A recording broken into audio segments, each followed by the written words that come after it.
Club, it is Pixie as Cure Sky. This is our first cosplay video in years, and I am so elated to be back to the game and back to it. So this video is all about how I made this cosplay of Cure Sky from the current season of Precure, Soaring Sky, or Hero Guard Sky Precure. If you guys have been around the channel for a while, you would know that this was a type of content we used to do pretty frequently. We would go to 1 to 2 conventions per year, but then 2020 happened and there has not been a convention that we've gone to since 2019. So it has been 5 years now of us not cosplaying, not going to conventions. So much has changed in the world and in my life. One of the big things that changed in my life is that I went to fashion school and graduated, so now I have all of this professional seamstress knowledge and pattern drafting knowledge that I just completely didn't have before. When I did my last cosplay, I actually don't think I vlogged that con, and I also didn't get any photos of it. It was not my best work. I was in my first year of college. I was very stressed. It was Shiny Luminous from Futariwa Precure Max Heart, and I was just in my first year of college, which was the foundational visual arts year, so not fashion focused yet. It was just like drawing and writing and like the basic stuff. So I didn't know how to sew that time around, and now I do. So I really hope you guys are down for a cosplay creation video. We have been filming little bits all throughout our process, and it really is kind of crazy the amount that my skills and the quality of my work has leveled up since obviously like going to school for it. I'll try not to say that a million times in this video, but it was just really thrilling to get to celebrate my favorite thing in the world, Precure, with my new knowledge, and yeah, it was super fun. So let's get straight to it. I guess first of all, I'll chat about why Cure Sky. Cure Sky is the lead cure from this year's Precure season, Soaring Sky Precure or Hirogaru Sky Precure,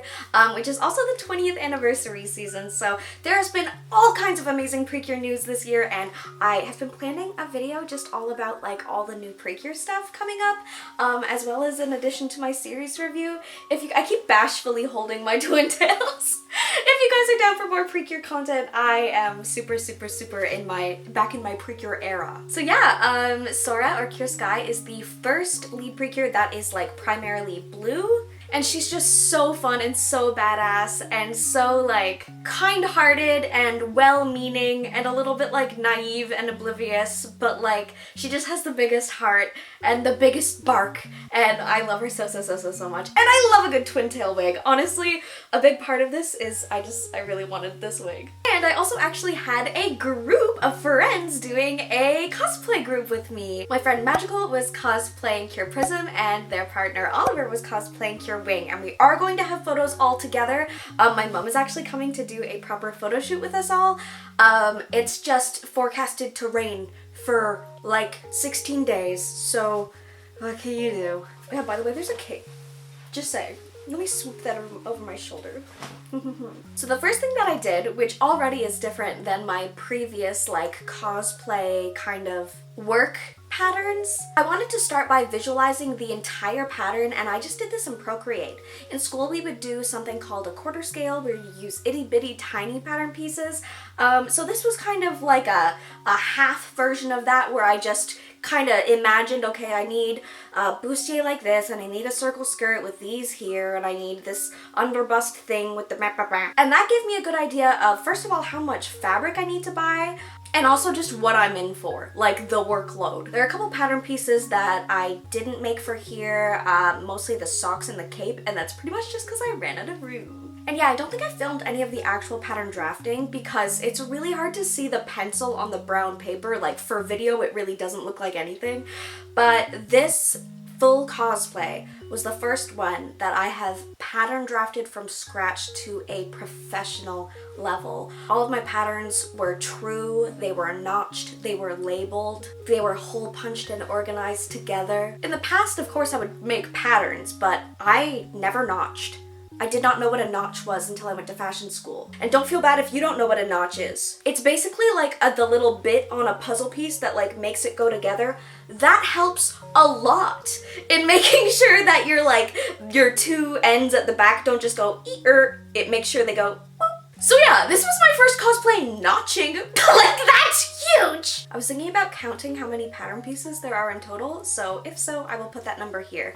But this cosplay doesn't look like a terribly like intimidating or overly complex design, which is also part of why I chose it to be my first cosplay back, you know, in 4 years after fashion school, and also just kind of getting back into the swing of things. It also would have been my first year competing in Masters.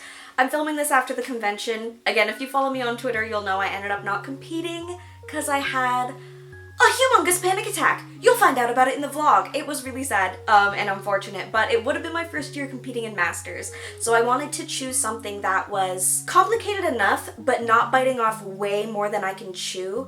And then I wanted to really execute it to a professional level, like a really, really high-end, really beautiful quality level. And I think I did. I'm extremely proud of this. This will probably be in the title or something, but this is absolutely the nicest, like, most impressive thing I've ever made. Obviously it's on the same level quality-wise as the friggin' wedding dress I made for my cousin, but this has so many more like little tiny parts and little like itty little bits in it. So yeah, this definitely is the piece of work I'm the most proud of now, which is crazy. So with my pattern planned out, I went to go take inventory of my fabric stash. I have a lot of fabric stashed, and it's just accumulated, and I'm very lucky because I didn't have to buy a ton for this cosplay. All of this white was left over from the wedding dress I did. The pink I used for the piping was just laying around. The glove material was swimsuit material I had laying around. This beautiful blue velvety stuff I also just had laying around in my stash since like high school. So benefits of keeping maybe way too much stuff around, but the only things I had to buy were like this gold trim, this bright blue fabric, which I ended up springing for this really gorgeous, slightly more expensive, I don't know if it's a heavyweight or what, but it's got this lovely heavy drape, and it's not so shiny that it burns your eyes out. I spent a little bit more money, but God, it's so worth it, especially for a cape. It's got a gorgeous buttery drape. Oh, and the red stuff. I also had to buy that. Also, this sparkly stuff, again, just hanging out in my stash. But before I actually started any of the sewing, I started with some of the proppy, non-sewing bits just to kind of tiptoe myself in. For the wig, can you guess what I did? I looked up Miku pink gradient wig. With, you know, let's not ignore the elephant in the room. It's a Miku wig, but it was some sort of like magical Miku wig that had these pink ends. There were a couple different blue twin tail wigs with the pink gradient, and I really went back and forth and compared and referenced. Oh, I didn't talk about references. Pretty Cure is great for references. When you're doing a Precure cosplay specifically, the different references you can get are obviously the show. They do these big Kigu cosplays, I think they're called, or the Kigu costumes where they have like the mask. Some people think they're kind of scary. I love it. I love it so much. I went to one of those shows and I felt like a little baby. They come out with fashion dolls. And of course these are made to be manufactured a lot and for children, so it's not going to be the most high quality. The Kigu is probably going to have the highest quality costume. They also come out with these purchasable kids costumes, which again are on the cheaper side and they're mass manufactured, but it is fun to see what kind of fabrics they use, and it's just good to like amass all these references into one and get a good feel for the colors they go for, the materials they use, etc, etc. They also do cutie figures, but you know. Anyway, I was talking about references and referencing for the wig because I really wanted to make sure that the blue color was correct, because the thing that I really didn't want was for it to be like Miku green. I really did not want it to be too Miku, too green. This has to be sky blue.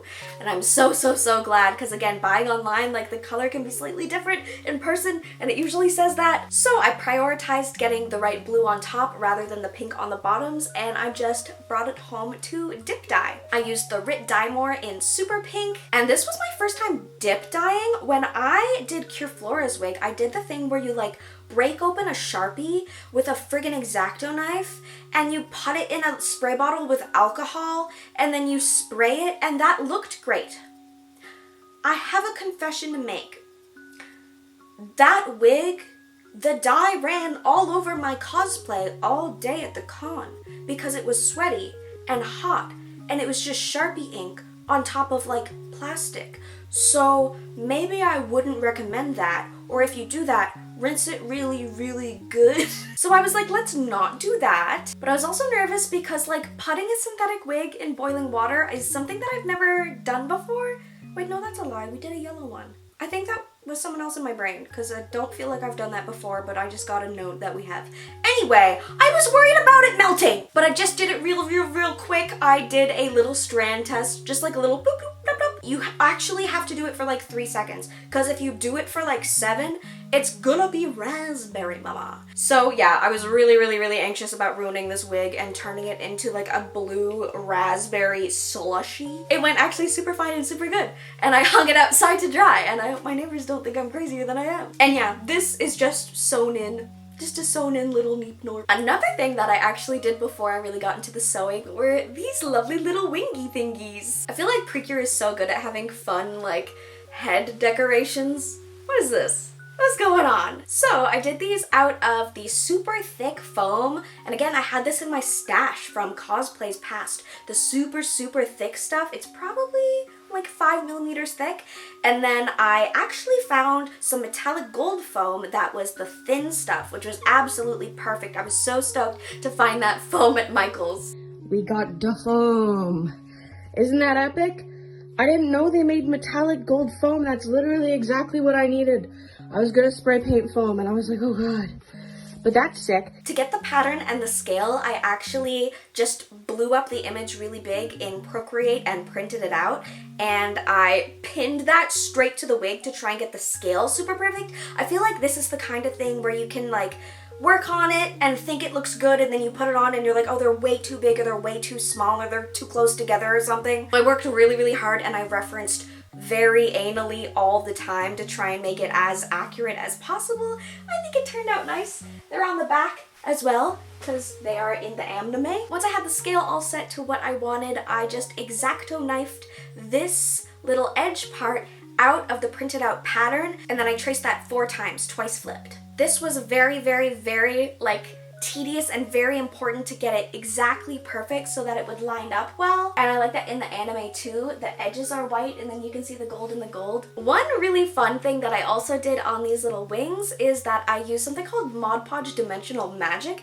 It's kind of like a faux resiny glazy thing, and it basically gives this bumpy clear kind of like bubble look. I've used it for like decoupage and pendants in the past, and it's funny, they were actually sold out of the regular version, so I had to get the iridescent sparkly version, but I was like, it works! Like with Precure, you can always add more sparkle in places pretty much, and like you're always good. I did the other sides of these because I looked at the reference and it's on both sides, and this was the first round. There's a couple bubbles and it's a little flat.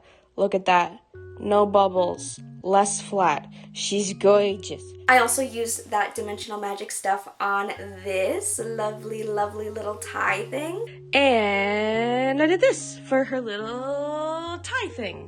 Wow. And it just kind of makes it look like beautiful, shiny, like rounded plastic as opposed to just foam. And I also thought it looked really cool over the metallic gold foam. For the bows, I cast the hearts out of resin. I had heart molds left over from actually our last cosplay. And fun tip, if you don't have chalk pastels on hand or anything else to like color your resin, you can use eyeshadow. It's not perfect and you have to like work really hard to make sure there's no chunky chunks. Mine had a couple chunks, but I thought it looked like a speckled dimensional moment. I just cast those, painted them pink on the back as well to make it so you couldn't see through them, and then just whipped up these little bows. I'll mention these 2 things before I get onto the sewing, even though I actually did them later on, but I cast this circular earring out of resin, and I also cast this half sphere out of resin. I just ordered a set of sphere molds. Again, mixed up my color with some eyeshadow.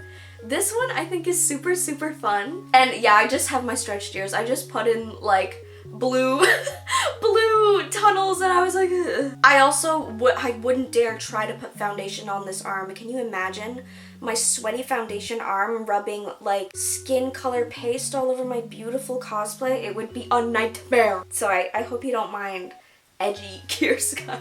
But yeah, a little bit of resin casting never hurt nobody?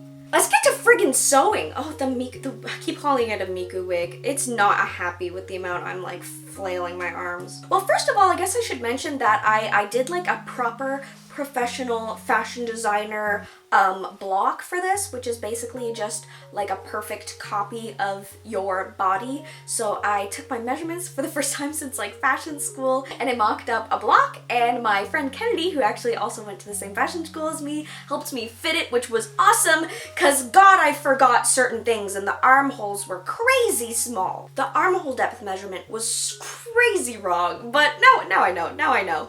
Fit my block as well as I could on myself, but like I'm me, so I might have to get a friend to help pin me in the back so I can do it. But God, were my armholes way too fucking small.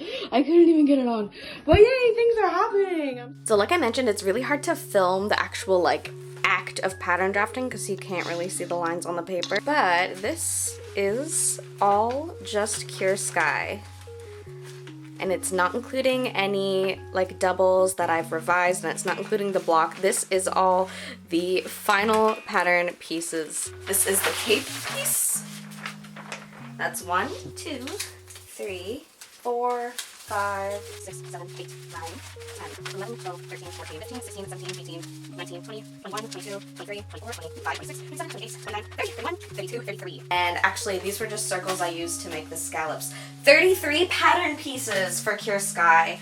And I'd say about 90% of them are properly labeled. A couple of them I had to redo, so like a couple aren't labeled properly. Wow, that is really cool to see for a cosplay. I've done this for fashion, but never for cosplay. So with the pattern all ready, it was time to mock up the actual design. A mock-up is basically just a test run in like cheap fabric. I'm using cotton muslin here, left over from fashion school.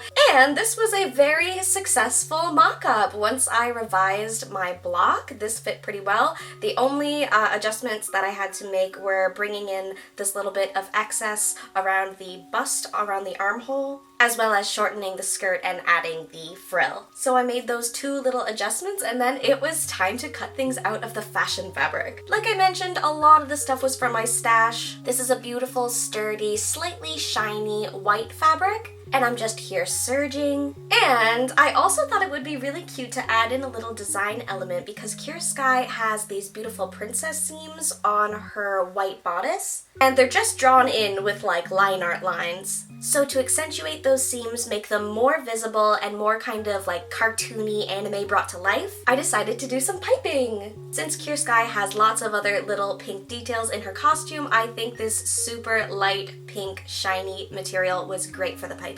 You have to use a special foot on your sewing machine to sew piping, so here I am just setting that up. So piping is essentially a piece of rounded cord that's encased in some sort of fabric. And it makes a beautiful rounded cylinder that can lay along any seams. You see these on bags a lot. I have a major soft spot for piping. I don't know why. I think it just looks so satisfying and clean, and I find it really, really fun to do as well. So it's kind of like a little hot dog that you wrap up in a blanket and then you just stitch them right in.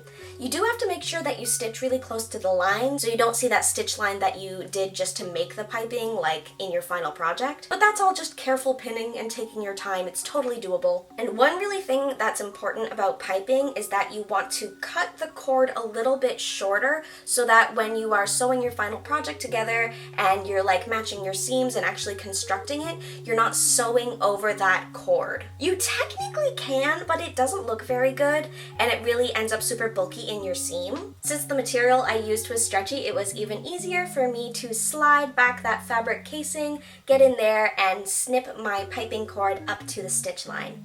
This is especially important because it's on the front of my bodice and it's going into like the neck hole and the armholes, so it's all very, very visible, so you want to be really careful with this stuff. Here's me working on the skirt. I have all of my notches matched up.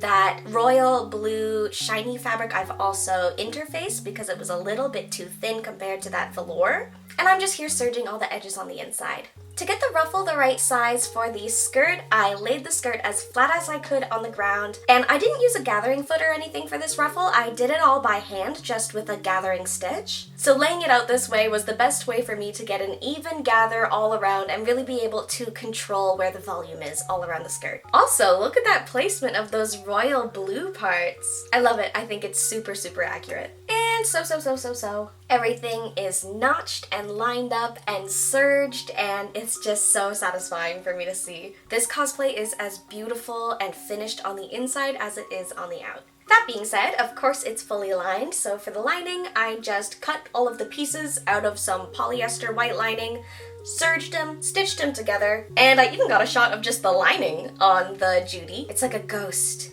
It's like a ghost of what's to come. There are a handful of tools that I picked up in fashion school as well, and it's my first time using them for cosplay. Of course, I've already mentioned to you the notcher, but another amazing tool that is just I cannot sew without this are these heat erasable pens and markers. My favorite ones are the friction fine liners, I believe they're called, and they have this little like rubbery kind of eraser type tip. It's just rubber, it doesn't wear down like an eraser, and so you can rub away the pen, so it's like an erasable friction pen, but that ink also erases by heat, which is amazing for sewing because you can use your iron or your steamer and get rid of all of those unsightly lines. My whole life I've been told about like tailor's chalk and water-soluble markers, but I don't like to like throw my cosplay pieces in the wash. Like I really just spot clean them. Our teacher at fashion school would call them the heat go away pens. I love her, I think she's so funny. So these are my heat go away pens. I highly recommend. Moving on to another part of the cosplay is this underbust corset-y type piece. I've just been calling it the underbust. This is definitely the most intimidating part of the cosplay because it has this really bizarre wavy line at the top, both on the front and back. So in my sketch of the pattern pieces, the very first thing I showed, I was gonna do a whole other pattern piece and match them together and do it out of this gold satin. And then when I was cleaning my studio, I actually found this little jar of screen printing ink in gold that I had from my first year of fashion. So I did a little test on a piece of the blue satin, and it came out really perfect. Okay, it'll take a couple coats, but I just wanted to see if it would like not seep into the fabric and also make a nice clean line. I think I'm gonna friggin' go with that, and then do gold piping on the top to give it a nice crisp wiggle. Sick! I'm glad I found that. I forgot I had that. I needed to press this before I go and paint it, but with the heat go away pen, it disappears when you press it. See, I didn't press this part, but I did press all of these and stuff. So because of that, I did a basting stitch on all of the stitch lines so I don't lose them when I iron. This takes a little bit longer, but it's really worth it. And now I'm gonna go and I'm gonna paint like an inch strip from this. So this is a technique that I have never really used before. Painting directly onto fabric like this in a really crisp line. It was really satisfying, kind of really fun, and I really love how it turned out. I had to be super careful to not paint too much over the stitch line, and then also when I was sewing, I actually used a leather needle because I already broke some needles on my serger just going through too many layers of like interfacing and fabric, so I did not dare test my chances going through, like 8 layers of like piping and interfacing and fashion fabric and lining and paint. Like, no. But the leather needles did me really well. They were not a problem at all. There were a few other bits that I wanted to take care of using sort of appliques. Your Sky has this super cute tiny little tie that has a sky blue heart at the bottom, and that was just a little bit of cricket vinyl that we had laying around. Your Sky also has these super cool fingerless gloves with pink hearts on them. So I used a couple different methods for these. I started by using Heat and Bond. It's like an iron-on adhesive that you can sandwich between 2 layers of fabric fabric to kind of make them stick together. I used this in my Cure Whip cosplay on all of the strawberries to satin stitch over them, and my plan was actually to satin stitch these on as well, but my machine absolutely couldn't handle it. It just ate it up. It couldn't go through the 2 layers of 4-way stretch with the Heidman bond in the middle, and I'm not sure why. I'm sure I could play around with different needles in different settings and maybe have a little bit of more success, so I ended up just using a secondary adhesive and layering that on the back to try and get a really good hold.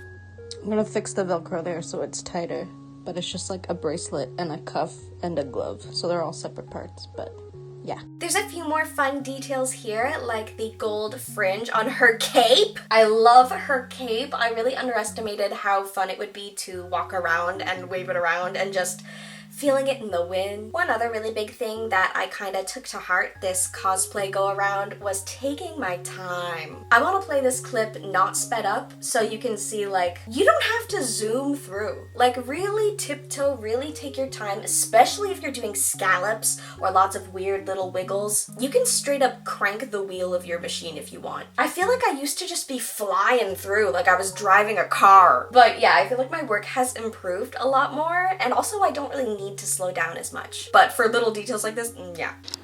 Look at the sticker cat. Look at the sticker cat.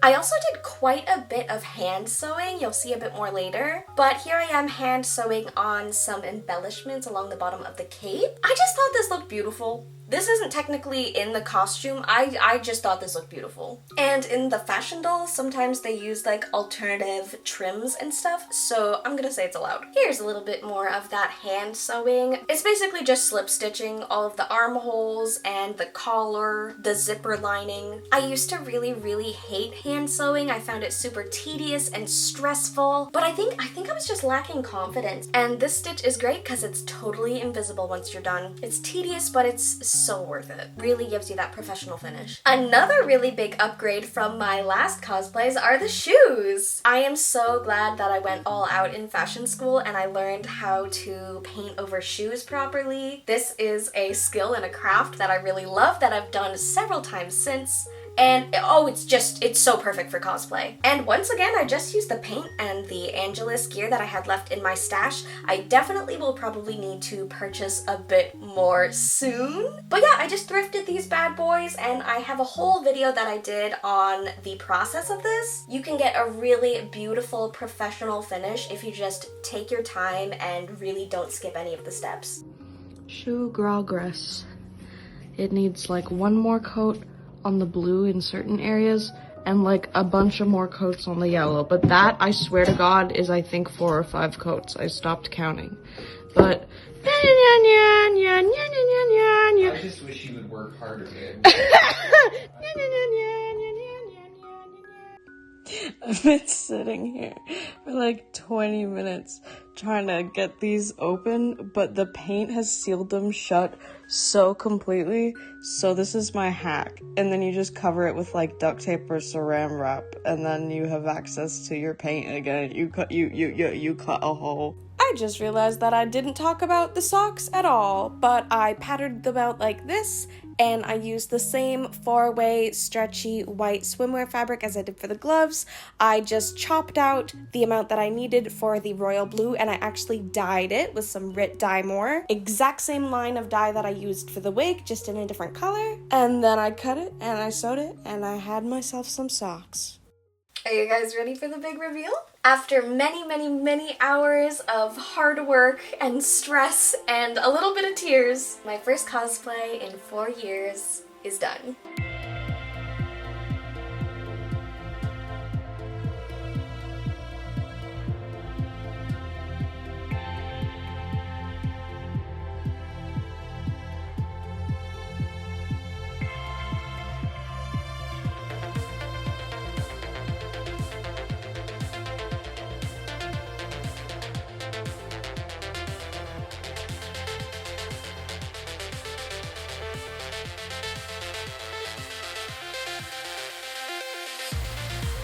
This was a really amazing experience. It felt so good to be back in my element. It really felt like a piece of my life that I had kind of lost and was really missing. And nothing beats the friendship element. Cosplay is definitely something that I think is back in my life, and I'm really glad. I really missed it.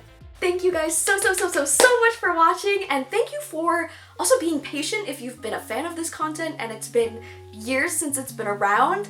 I hope you are excited to come back on the Pixie Lux cosplay convention magical girl content train. Yeah, I really appreciate you if you've made it this far. My brain is already percolating with ideas for next time, and also I'm thinking I might compete with this at some point because I didn't get to compete with it at the con this past weekend. So, I don't know.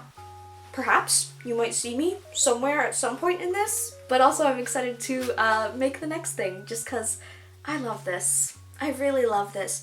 No matter how much my like crazy anxiety, like crying on the floor, no matter how disastrous and hectic the con was, I actually just can't wait to do it again. I can't wait to do it again and accommodate myself better, so hopefully I can be there for more than like 5 hours total. Okay, thank you guys so much. I love you the most, and we'll see you guys in the next video, which is not this one because this one's over. Bye!